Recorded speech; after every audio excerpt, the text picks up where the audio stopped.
গোস্বামী আর সনাতন গোস্বামী। রূপ গোস্বামী যখন শ্রীজীব গোস্বামী সে পণ্ডিতকে হারায় ফিরলেন, তখন বললেন যে তুমি যশ মান প্রতিষ্ঠার জন্যে, হ্যাঁ, এই তুমি ভক্ত হয়েছ, তুমি সাধু হয়েছ, তুমি এগুলো কি করলে? সেই জন্য বললেন যে যশ প্রতিষ্ঠা সুকরি বিষ্ঠা, তুমি মেখে এলে সারা গায়ে, স্নান করে তুমি আসো নাই যমুনায়।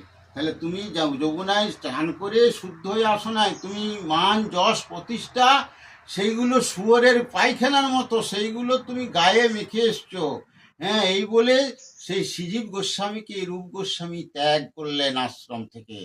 তাহলে আমাদের কি বর্তমানের অবস্থা? না, বর্তমান সাধুদের মান যশ প্রতিষ্ঠা সব থেকে নেশা।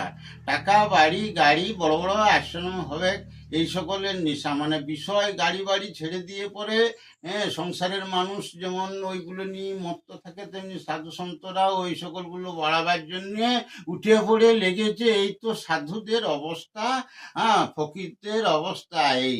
এবং ভালো করব, জগতের কল্যাণ করব সে তো নয়, নানা রকম আমার ভাইরাল হবে, নানা রকম বিরাট আমার মান যশ প্রতিষ্ঠা বাড়বে জগতে, সেই চেষ্টাতেই তারা ব্যস্ত রয়েছে আর সেই চেষ্টাই করে চলেছে।